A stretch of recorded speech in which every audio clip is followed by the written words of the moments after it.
Okay, YouTubers, this is the Angryprepper. Today's video is going to be on tourniquets, right? How to put them on and why you should carry them, or vice versa. Anyway, tourniquets are important to have in your bug out gear, in your get home gear, in your car, right? Your bug out car gear. Hell, you should have a few. One in each place, not like, like a bunch, not like 5 in each place, but one. And they are important, right? Now, having a tourniquet and the likeliness of you using it is slim, but nonetheless, it might come in handy, right? It's a skill that you should know and should learn should you ever have to use it. Now, some people have no clue how to use a tourniquet, right? And there are people who do. Now, a tourniquet, if you don't know how to use a tourniquet, like a traditional tourniquet, like something like this one here, right? With the twisting, with the twist on it, sorry. If you don't know how to use this, there are other methods out there that you can use, right? That are really simple and easy, like the belt. Everyone has a belt. Most people, carry a belt. You can use that. If you have 550 cord in you, you can use that. There are a lot of things you can use that all you have to do is just think, right? So in an urban setting, it's a lot easier. In a wilderness setting, it's a lot harder, and we're going to go over a wilderness setting and what to use for tourniquets out in the wilderness on the outdoor channel. Right now, we're going to discuss the urban side of it. So now, why should you have a tourniquet? It's important. It's a life-saving tool.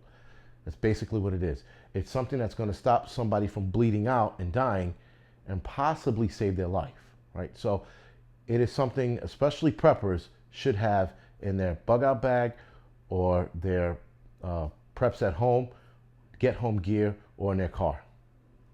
Now, where are you going to apply a tourniquet? Now, you're going to apply tourniquets to the arteries, right? There are 20 plus arteries in the human body. You're only going to focus on 9.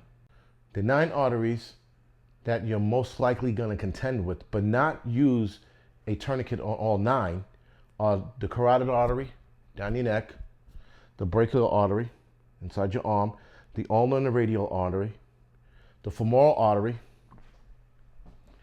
which runs down the inside of your leg.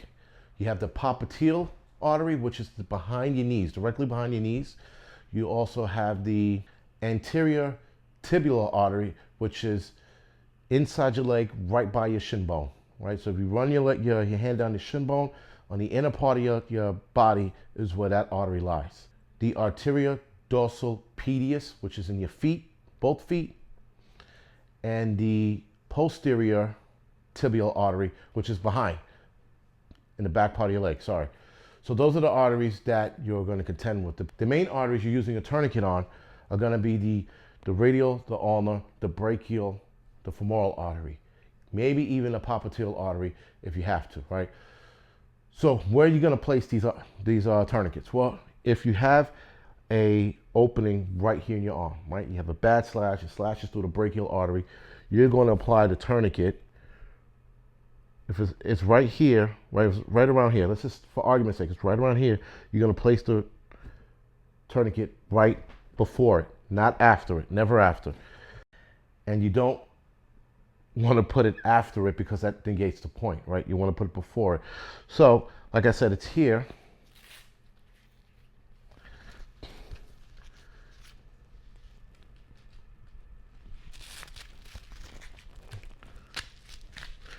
And you make sure you crank this down as hard as you can on the person. We're doing it on myself because I don't have any help, so bear with me. All right, so here goes the opening. You're going to look at this opening and you're going to start cranking down. And this is going to hurt the person that you're doing it to. And you're going to keep cranking it down until that bleeding stops. Almost like a water pipe, right? A water pipe broke, it bursted out. You go downstairs in the basement to turn off the cap, you start seeing the water slowly coming out and then stop. That works the same way here. You're going to wait till that bleeding stops and then you lock it off, right? So it has a lock technique, which is right there. So once it's locked off, you leave it be. So now, after you get it on, leave it on, especially in an urban environment, especially if the hospitals are still in play, you leave it on. You don't take it off until you get to the hospital, and you let the doctors deal with that afterward. If you're in a long-standing situation where hospital is either A, too far away, or there's too many obstacles in your way, every, I think it's half hour, you release it a little bit to get some blood flow back so that they don't lose the limb, right? You want to save the limb, but life over limb. Remember that. So if they lose the arm, as long as they survive, that is the mission, right? The mission is to save the people. So if you don't have a tourniquet like that, there is something called the rat tail. Now I have a couple of these laying around, right? The rat tail works. There's already a loop in it. You can see, you put this, the working end through the loop, right? Again, here we go with my arm, right? You put it down and you crank this for as long as you can. You crank it down and you come back around and you slide it through the little notch here.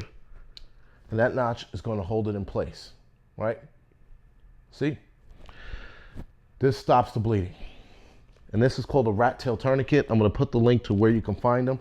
You can find them on Amazon, but if I can find the company themselves, I'll put the link to their page on here. Well, these are good to have. They store away really easy. You can put them in your pocket. They're like this flat once they're rolled up. They're really good to carry. They're probably one of the best EDC tourniquets you can come across. But I'll do a review on that, or like a small review on that, a little down the line. Now, you don't have a tourniquet. You don't have either tourniquet. You got a belt. Same rule applies, right? Oops, a little too small, right? Same thing. Crank it down, and then you wrap it until the bleeding slows down. Now, once the bleeding slows down, you're gonna stuff it underneath the belt itself. But here's the kick. It's gonna create a space, so you gotta crank it down some more and then pull it through the hole. And that's gonna stop the bleeding, all right? That's using a belt. So again, this is something everyone carries on them, which is the belt. Push comes to shove, the shoelace from a shoe. If you have 550 cord in your pocket, a lady's purse strap, right? Or a man's bag strap, whatever strap you have in the street, you can use. There's a lot of little things out there. You can use an electric cord if you have to, right? If it's that bad, you have nothing to stop that bleeding, rip the cord out of the wall, snap it off the part of the electronics, whatever that is, you wrap that around as well. Again, there are different things around your home, your apartment. There are different things around the city that can help slow bleeding down, right? Straps, shoestrings, 550 cord, electric cords, tourniquets. Those are gonna slow bleeding down. Now, that's pretty much it for this video. If I missed anything or got something wrong, you can please email me at theangryprepper@gmail.com. Other than that, thank you for watching. You can follow me on Instagram, Facebook, Tumblr, and Twitter. You can also like and subscribe to this channel. You can also like and subscribe to my outdoor channel. And if you're into photography, you can head over to the Angry Lensman channel and like and subscribe to that channel. All right, guys, thank you for watching.